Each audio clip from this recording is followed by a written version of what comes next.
Hey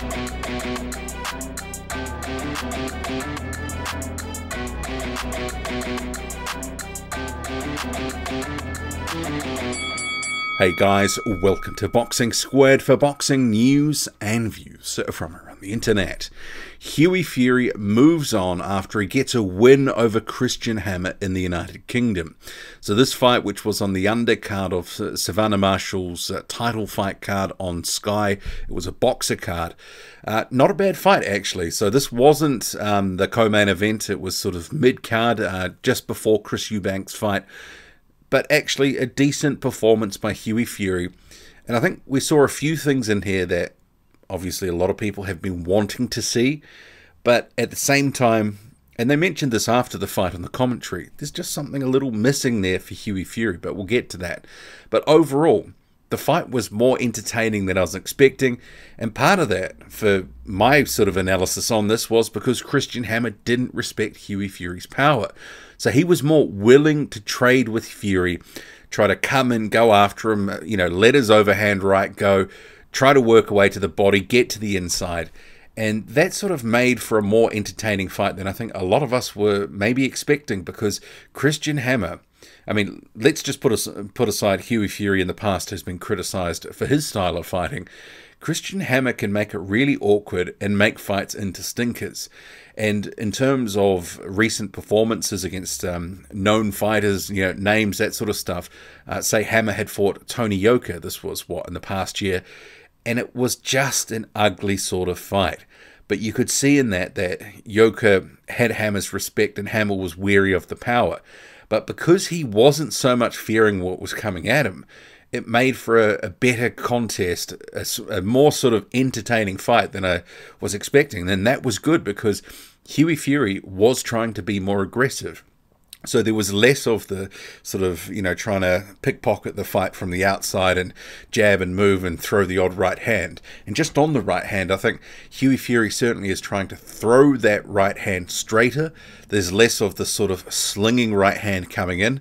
He really was trying to work in straighter right hands and having success at times as well. But obviously with Christian Hammer being willing to sort of try to get to the inside, willing to trade with Hughie Fury, there was some entertaining moments, and you saw Hughie Fury at different spots, second, third round, really looking for the uppercut, having some success.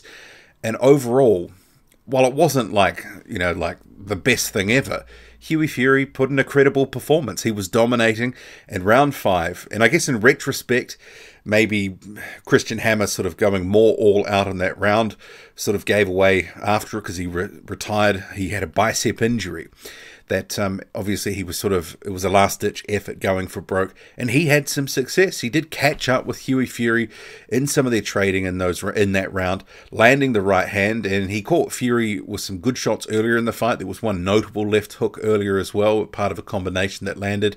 Hughie Fury demonstrated a good chin, but as that round 5 wore on, Hughie Fury was the one who was putting his combinations together and starting to really get on top of Christian Hammer. And you could sort of sense that momentum shift, you know, throughout that round. And Hammer, while he was still, you know, trying to defend himself and trying to let away some of his own work and go to the body and head, he was getting picked off by Hughie Fury, an aggressive Hughie Fury who probably spent at least half this fight willing to trade and fight on the inside with Christian Hammer, which, you know, if anyone who's seen Hughie Fury fights in recent years knows that obviously that's not really his style. But, you know, there were some really good things from Fury in the fight that, you know, he was switching southpaw and quite seamlessly. That was confusing Hammer at times. He was good on the counter. The uppercut was a good punch. The right hand, as I mentioned, was straighter. His chin, he took some decent shots. We had another demonstration. Hughie Fury does have a good chin. And if you're going to stop him, you're really going to have to land something that's going to, you know, be flush and a lot of power behind it. And I like that he was mixing in body shots as well. So while it wasn't, I mean, and like I said at the start of the video, still something missing, and I can't quite put my finger on it. He's fighting a more aggressive style, but something about it doesn't completely look natural. But at the same time, it's really hard to put my finger on what's missing. So it wasn't one of these sort of memorable type performances where you'll sort of speak about this fight in 2 years' time or something like that, or look back on it fondly. But he did his job. He was controlling the action for the most part. He was winning the rounds. And obviously in round 5 as well, Hammer was deducted a point. So he'd been warned throughout the fight for numerous things, you know, holding Fury by the head, leading with the head. And when he got deducted a point, it was Steve Gray, the referee, had called for a break. And then after he was in there, Hammer just threw a cheeky punch and a jab, and it hit Fury in the face. So it wasn't necessary, and he was deducted a point. But after the fight, and I guess this is interesting because the fact that Hammer kind of went for broke to some extent in that 5th round, you sort of thought, is this going to sort of just go one way? Will it lead downhill? Is he going to get stopped? And Hughie Fury definitely thought so. So he talked about, you know, part of the strategy was to try to get to the inside, try to work away good combinations, but mixing it up with the level of power on his punches. So he was, you know, soft, hard, that sort of thing. And he rated his performance about a 5. His father, Peter Fury, rated it a 7.5. And Hughie Fury said that he was going through the gears, that we only saw about 50% of him, that he thought that the stoppage was coming. And he mentioned at one point he felt he was just playing and messing around in there. It certainly didn't look like he was playing and messing around, because it wasn't like he was completely dominant. Christian Hammer didn't respect the power, so was willing to go after Fury. And he was tagging him at times, and he was making it a bit awkward and difficult in spots for Fury.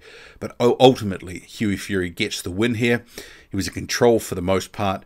But what is this other 50% that he's talking about? What is it that is missing from his style of fighting that is going to engender himself to fans? Because clearly they've decided that he needs to be more aggressive, that the whole sort of from the outside box move, you know, jab, right hand, you know, that sort of strategy, which has not won him fights on the cards. He hasn't been, you know, winning a lot of fans with his former style of fighting. We saw a more aggressive version of him against Marius Vuk, and that was a reasonably entertaining fight. But you have to ask the question, what else can he do? How's he going to build a fan base where people are like, this is a Hughie Fury fight, this is going to be something I need to see? Because in the lead up to this one, you can certainly make a case that not a lot of people were really talking about it. Christian Hammer, about a top 30 guy. Hughie Fury, maybe about top 20-ish or something at about this point. Maybe just inside, maybe just outside, somewhere there or thereabouts. Certainly a little higher up than Hammer. He was expected to win this fight, but there was no real buzz for it. On social media, people weren't really sort of going, wow, I need to see this fight. I think people were willing to watch it and see what happened. And I'm sure there would have been the doubters and the haters out there saying, look, I want to see this fight and then I'll launch into Hughie Fury, something like that. I think he was more aggressive and more offensive than previous fights, but it's still a work in progress. But he's got time on his side. He's still 27. The best years of his prime are probably still to come. But he doesn't quite look fluid, and it doesn't look natural, that way of fighting that he's trying to obviously morph to. And I guess there will be an expectation now that he's in the Sky stable, which he's, you know, promoted now by Boxer. This was the first fight on the deal.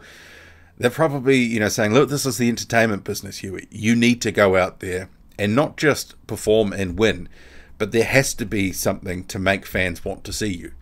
Because I'm sure as one of the bigger names in their roster, they've got plans for him to either be a main event, plans for him to, you know, be reasonably high on cards. He was, what, third from the top or whatever it was for this one. Be a co-main event. Ultimately, they probably want to deliver him a title shot on the platform. I'm sure that's part of the plan. So part of what he has to do is that more offensive style, look better, try to get the fans involved, engaged. But it's just something a little bit missing right now. He's getting better at it, but I don't know. What do you make of this? What did you make of the performance?